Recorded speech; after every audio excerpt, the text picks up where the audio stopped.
성경절 보겠습니다. 자, 다 같이 읽겠습니다. 시작. 이는 기록된 바 시온에 따라 두려워 말라. 보라 내 왕이 나귀 새끼를 타고 오신다 함과 같더라. 예수님이 나귀를 타고 예루살렘으로 입성하셨습니다. 근데 나귀를 탄다는 의미가 뭘까요? 나귀를 탔다는 게 무슨 의미가 있을까요? 나귀를 탔다는 게. 왕의 의미가 있어요. 예? 왕의 의미가 있을 것 같아요. 그리고 나귀를 탔다는 것이 무슨 의미가 있는지 우리는 별로 생각하지 않고 그냥 우리가 남들이 설명하는 대로 그냥 듣습니다. 나귀를 탔다는 것은 겸손한 것입니까? 나귀를 탔다는 게 겸손한 것입니까? 그러면 걸어서 다니면 더 겸손합니까? 그러니까 무엇을 탔기 때문에 겸손하다 이렇게 될 수는 없죠. 그런데 나귀를 탔다는 게 겸손하다라고 표현한 것은 기록된 바 그랬잖아요. 이는 기록된 바 그랬기 때문에 어디에 기록됐나 한번 볼 필요가 있습니다. 스가랴 9장 9절입니다. 한번 읽겠습니다. 시작. 시온에 따라 크게 기뻐할지어다. 예루살렘을 따라 즐거이 부를지어다. 보라 내 왕이 내게 임하시나니 그는 공의로우며 구원을 베푸시며 겸손하여 나귀를 타시나니 나귀의 작은 것 곧 나귀의 새끼니라. 스가랴서 9장 9절에 이렇게 나와 있기 때문에 나귀를 탔다는 것은 겸손의 의미라고 생각을 합니다. 그럼 스가랴 시대에 왜 나귀를 탔다는 게 겸손했을까요? 왜 스가랴 시대에는 나귀를 탔다는 게 왜 겸손이랑 등식이 맞을까요? 왜 그럴 것 같아요? 이렇게 나왔기 때문에 나귀를 탄 것은 겸손한 거다라고 생각하기에는 우리가 너무 지혜가 아는 것이 좀 부족하죠. 그럼 스가랴서를 쓴 당시의 상황은 스룹바벨 성전이 저어졌을 때 성전을 다 짓고 나서 이스라엘 백성들이 이런 기별을 받는 거예요. 뭐냐면 스룹바벨 성전을 졌을 때 어떤 일이 있었냐면 다른 나라 군인들이 막 쳐들어오는 거예요. 근데 군인들이 쳐들어올 때는 뭘 타고 옵니까? 세상이 전쟁이 일어날 때는 다 뭘 타고 전쟁을 하죠? 말 타고 전쟁을 합니다. 그래서 폭력이 일어나고 전쟁이 일어나고 사람을 죽이는 일이 일어났을 때는 항상 못한 자들이 사람을 죽이고 전쟁을 일으켜요. 말 탄 자들이 전쟁을 일으킵니다. 그래서 말 탄 자들은 폭력을 쓰는 자다라는 생각이 있을 당시에 우리의 지도자는 뭐예요? 폭력적이지 않은 나귀를 타는데 나귀 작은 거를 탄다는 의미로 해서 나귀를 탄다는 얘기입니다. 이해가 되십니까? 그럼 스가랴서의 이야기를 이해하고 예수님이 나귀를 탔다는 게 겸손한 스가랴 9장 9절의 의미를 포함하고 있느냐라고 질문하면 전혀 맞지 않아요. 예수님이 나귀를 탄 것은 스가랴서 9장 9절의 말씀대로 겸손하여 나귀를 탄 것은 아니죠. 그래서 우리는 가르쳐준 대로 생각합니다. 나귀를 탄 것은 겸손한 것이다. 그렇지 않습니다. 나귀를 탔다고 겸손한 것은 아닙니다. 그럼 이렇게 설명을 하면 될 것 같아요. 우리 교회에 나오는 사람, 우리 교회에 몇 명 안 되지만 우리 교회에 나오는 사람 중에 제일 싼 차를 타는 사람이 누군 것 같습니까? 누구 차가 제일 싼 것 같아요? 제 차가 제일 쌀 것 같지 않습니까? 지지난주인가? 차가 고장나서 고치러 갔더니 파트값이 300불이고 공임이 200불이라고 그래서 세금까지 해서 560불에 고치라고 그래서 야 이거 1000불에 살래 그랬더니 안 산다고 그러더라고. 야 1000불짜리를 어떻게 560불 주고 고치냐 그랬더니 부품이 그렇대. 그래서 고쳤어요. 그러니까 1000불도 안 되는 차를 제가 1000불에도 안 팔리는 차를 제가 탄단 말이에요. 그래서 장로님이 우리 목사님은 1000불도 안 되는 프리우스를 타고 다니십니다. 얼마나 겸손하십니까? 라고 기록을 했어요. 지금 뭘 쓰시잖아. 기록을 해갖고 그게 후대에 계속 남았어요. 500년 후에 이 교회가 발전했는데 사람들이 진정한 목사는 우리 한 목사님은 정말 겸손하시고 진정한 목사야. 그런데 500년 후에 어떤 목사가 왔는데 그 사람이 그 글을 보고 프리우스를 타고 왔어요. 그랬더니 교인들이 뭐라 그래? 겸손한 목사가 나타나셨다. 이렇게 얘기하면 옳은 겁니까? 틀린 겁니까? 아니죠. 이건 그런 얘기예요. 이해가 되셨습니까? 그 어떤 지도자가 나왔을 때 프리우스를 타고 왔다고 그 사람이 겸손한 사람이 아니고 진정한 메시아가 아니듯이 예수님이 나귀를 탔기 때문에 진정한 지도자가 아니고 겸손한 것도 아니에요. 그런데 왜 성경은 예수님이 나귀를 탄 것이 겸손한 일이라고 설명을 할 거예요. 잘못된 성경의 해석을 가지고 우리는 그 예수님의 행동을 해석하기 때문에 그렇습니다. 그러면 우리가 한번 자세히 한번 볼까요? 도대체 나귀를 타고 나타나셨는데, 그리고 사람들은 호산나 다윗이여, 다윗의 자손이여, 이스라엘 왕으로 오셨도다 막 이렇게 외쳤단 말이에요. 그런데 제자들이 그것을 보고 무슨 생각을 했는지 한번 보겠습니다. 요한복음 12장 16절입니다. 자, 이게 그 다음 절에 나오는 거야. 한번 다 같이 읽겠습니다. 시작. 제자들이 처음에 이 일을 깨닫지 못하였다가 예수께서 영광을 얻으신 후에 이것이 예수께 대하여 기록된 것임을 건과 사람들이 예수께 관한 이같이 한 것임을 생각했더라. 그러니까 제자들은 예수님이 나귀를 타고 이렇게 올라오는 것을 이해하지 못했으나, 예수님이 영광을 받으신다는 말은 뭐냐면 예수님이 부활하신 다음에, 십자가에 죽으시고 부활하신 다음에야 이것은 구약의 예언이 이루어진 거다라고 생각했다는 거예요. 해석했다는 거죠. 왕권을 쥔 다음에 그 행사의 그 다음 행동은 뭐가 있을 것 같아요? 어떤 일을 할 것 같아요?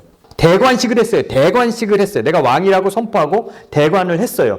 그 다음에 행사가 어느 나라나 똑같습니다. 어떤 일을 하냐면 외국 사절을 맞이합니다. 내가 이 나라의 왕이 됐지만 다른 나라도 인정해야 되니까, 그래서 중국의 왕이 바뀔 때마다 조선에서는 누가 가요? 꼭 사신이 가죠. 그래서 다른 나라의 사신을 맞이합니다. 왜 맞이하는지 아십니까? 다른 나라도 나를 뭐로 인정한다? 왕으로 인정한다라는 것을 인정받기 위해서 다른 나라가 사람들이 온 것을 얘기합니다. 그런데 요한복음 12장에는 아주 의미 없는 얘기가 있습니다. 한번 그 다음 성경절 보겠습니다. 이 성경절이 왜 들어갔는지 모르겠는데 아주 의미 없는 성경절이 있어요. 한번 읽어보겠습니다. 시작. 명절에 예배하러 올라간 사람 중에 헬라인 몇 명이 있었는데, 외국인이 몇 명이 있었어요? 헬라인 몇 명이 있었는데, 21절입니다. 시작. 그들이 갈릴리 벳셀 사람 빌립에게 가서 청하여 이르되, 선생이여 우리가 예수를 뵙고자 하나이다 하니, 빌립이라는 사람이 가서 우리가 예수를 만나겠습니다. 외국인이 그랬다는 거예요. 외국인이 그랬어요. 그랬더니 22절 시작. 빌립이 안드레에게 가서 말하고 안드레와 빌립이 예수께서 여쭈니, 이런 말이 있어요. 이건 왜 들어갔는지도 모르겠고 이거를 해석하는 사람들이 없어요. 왜 여기에 외국인이 예수님을 만나려 할까요? 왜? 그러고 나서 이 얘기는 끝나버립니다.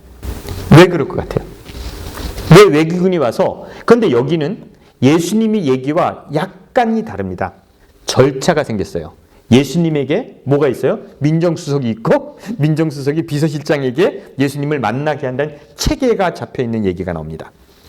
왜 이런 얘기, 그리고 이 외국 사람들이 질문했다는 얘기도 없고, 이 외국 사람들이 뭘 했다는 얘기도 없습니다. 왜 이 이야기가 들어갔을까? 한번 생각 안 해보셨어요? 이 얘기가 왜 있을 것 같아요? 아까 목사님 말씀드린 대로 그런 면이 있는 거죠. 그런 왕이라는 그런, 그렇죠. 외국인들이 인정했다는 얘기도 되는 거고, 그 다음에 또 한 가지는 왕국의 체계가 잡혀있던 느낌이 듭니다. 절차가, 예수님을 만날 때 절차가 있는 것처럼 보이게 됩니다.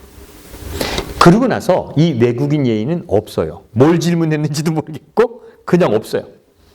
왜 요한복음에는 해석도 안 되는 이런 얘기들이 계속 나올까요? 왜 그럴 것 같아요? 요한이란 저자는 예수님을 무엇인가 표현하고 있었어요. 예수님을 어떻게 나타내고 싶었던 요한이라는 제자의 그 저술이 있었다는 겁니다. 그런데 이 저자의 노력이 매끄럽게 마무리가 안 돼요. 그냥 써 넣는데 매끄럽게 마무리가 안 되고 답도 제대로 주지 못하는, 제자들이 무지하게 노력해요.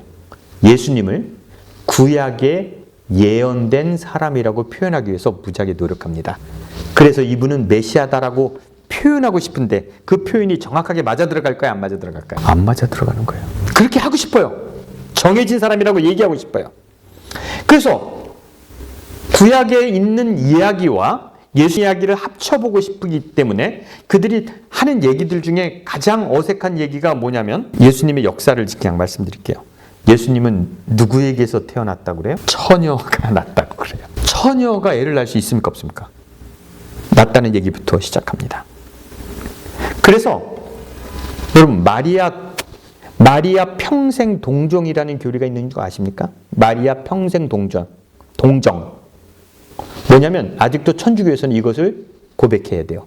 마리아는 남자 모르게 애를 낳고 예수를 낳고도 수절을 했고 한 번도 성관계를 맺지 않고 사셨다. 이게 마리아 동정 교리입니다. 이런 고백을 해야 돼요. 예수님을 신비롭게 만들기 위하여. 예수님은 어디서 태어나야 됩니까? 베들레헴에서 태어나야 합니다. 그래서 여러분 베들레헴에서 태어난 것, 예수님을 무슨 예수라고 그래요? 예수님이 태어난 지역을 어디라고 해요? 나사렛이라고 그런다고요. 나사렛이 베들레헴에서 멀까요? 가까울까요? 무지하게 멀어요. 근데 예수님은 베들레헴 예수가 아니라 항상 뭐예요? 나사렛 예수예요. 그래서 나사렛에서 베들레헴으로 임신한 여자를 데리고 왔다는 거예요. 여러분, 제가 처음에 옛날에 설교할 때 여러분이 기억할지 모르는데 호적하러 고향에 가는 경우가 있을까요? 없을까요? 호적하러 교회에 갑니까? 안 갑니까? 고향에 가서 호적하라는 법이 있었을까요? 없었을까요? 유대 사람들이 로마에도 살고 여기서 사는데 호적하러 고향에 가라면 누가 가? 그런 법은 없었어요. 그래서 호적하러 고향으로 가라는 법령이 있었다고 얘기를 합니다. 그래서 임신한 여자를 데리고 베들레헴으로 굳이 가야 돼요. 왜요? 베들레헴에서 누가 난다고 그랬기 때문에? 왕이 난다고 그랬기 때문에. 그리고 또 뭐 쭉 얘기를 하다가 스가랴서에 뭐를 타고 오기 때문에? 나귀를 타고 입성해야 되기 때문에 어린 나귀를 또 타고 오셔야 돼요. 그 다음에 더 재미난 게 뭔지 아십니까? 이건 물론 예수님이 얘기하셨지만 예수님이 죽었다 3일 만에 부활하셨잖아요. 이 3일 만에 부활하신 얘기는 뭐로 해석하는지 아십니까? 구약이 어떤 것이 이것을 증명하는지 아십니까? 몰라요? 3일 만에 부활한다는 얘기가 성경에 구약이 있어요? 없어요? 없죠. 요나가 물고기 뱃속에서 3일 있었듯이 예수님도 뭐예요? 무덤에서 3일 있는다는 얘기로 해석을 합니다. 예수님께서 하신 일을 구약에 예언된 거라고 맞춰나가면서 이 아구리를 계속 맞춰나가면서 그들이 선포하고 싶었던 신은 누구입니까? 구약에 예언된 신이라는 거예요. 그래서 맞다는 거예요. 태어나자마자 그 계획대로 움직이셔야 돼요. 마음대로 하면 돼, 안 돼? 마음대로 하면 어떻게 되는 거야? 메시아가 안 되는 거예요. 불쌍하지 않습니까? 사람들이 예수님을 구약에 예언된 존재로 믿어야 되고 그래서 확정했을 때 생기는 문제는 그것입니다. 예수님은 그렇게 사셔야 됐고 그렇게 사셨기 때문에 메시아라는 거죠. 여러분, 우리가 어렸을 때 저보다 조금 연배가 있으신 장로님 집사님 세대도 그렇지 집에 위인전이 있었습니까? 그 우리나라만 가진 특징입니다. 전지로 위인전 다 갖고 세계 위인전, 한국 위인전. 여러분 그것이 정말 위인입니까? 위인전 얘기 내용이 어떻습니까? 그 위인전 얘기가 다 훌륭해요? 다 똑같아. 다 똑같아. 근데 제가 기억나는 것은 알렉산더가 아버지가 다른 나라를 점령하고 올 때마다 울었다는 거예요. 어린아이가. 왜 울었는지 아십니까? 아버지가 다른 나라를 이기고 오면 왜 울었냐면 아버지가 땅을 다 뺐으면 내가 어떤 땅을 뺐으라는 겁니까? 나에게도 좀 남겨달라고 울었다는 거야. 알렉산더가. 이게 위인입니까? 미친놈입니까? 이거 미친 거 아니야. 어린애가 아버지가 전쟁에 이기고 왔는데 아버지가 땅을 다 이기면 나는 뭘 해요? 이렇게 얘기하는 아이가 정상입니까? 비정상입니까? 비정상이에요. 근데 그를 영웅이라고 그랬어요. 그런 위인전을 만들고 똑같은 컨셉입니다. 어떻게 컨셉이 잡혔어요? 날 때부터 범상치 않았어. 지나가는 스님이 이 집의 기운이 다르구만. 혹은 어머니가 꿈을 꿨는데 다릅니다. 역경을 이기고 훌륭한 사람이 됐다는 전질로 다 위인전을 만들었어요. 그 위인을 이상한 존재를 만들어버렸습니다. 그것이 얼마나 유치한 위인이에요. 여러분 나폴레옹이 위대한 사람입니까? 괜히 엄한 나라 쳐들어가서 땅 뺀 그게 위대한 인물이에요. 그러나 그 사람들을 위인이라고 생각했어요. 그래서 우리나라 사람들은 그런 위인이 되기 위해서 어려서부터 꿈꾸고 살았기 때문에 올바른 위인은 그런 식의 위대한 일을 한다라고 생각했습니다. 올바른 위인관이 있었어요. 그런데 종교, 즉 기독교와 유대인들은 그런 신관이 있었어요. 신은 이래야지 신이다라는 관념이 있었습니다. 그래서 그들을 구원하러 오는 메시아는 처녀가 애를 낳아야 되고, 그 다음에 뭐 해야 돼요? 뭐 나귀를 타야 되고, 죽은 지 3일 만에 부활해야 되는 거예요. 그래서 그들의 신을 그렇게 표현했습니다. 그래서 신이 괴물이 됐어요. 그들의 신관이 이상하기 때문에. 인간이 신을 신답게 만들기 위해서, 인간이 신을 신처럼 표현하기 위해서 신은 이래야 된다라고 얘기한 그 신은 정상적인 신일까요? 올바른 신일까요? 여러분의 관념 속에 신은, 이거 좀 얘기가 어렵습니까? 이해가 됩니까? 여러분이 생각하는 신다움이, 여러분이 생각하는 그 신다운 신이 나타나면 올바른 신일까요? 올바른 신이 아닐까요? 여러분이 생각하는 신다움, 그게 올바른 신이 될 것 같습니까?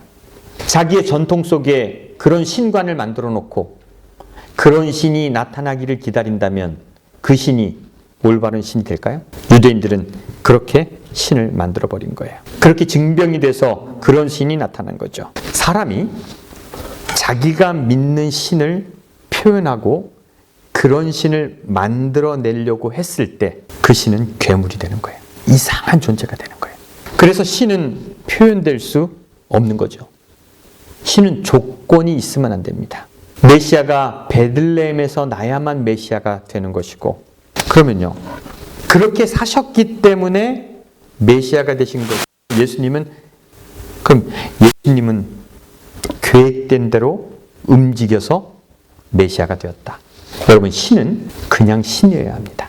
인간이 그 신을 표현하고 그 신은 이래야 된다라고 정의하고 기록했을 때 신은 올바른 신이 될 수 없습니다. 우리는 그 신을 만들기 위해서 과거의 글을 통해서 신을 인정하고 그 신이 다시 올 거라고 생각하는 믿음으로 살고 있어요. 과거의 기록으로 우리는 신을 찾습니다.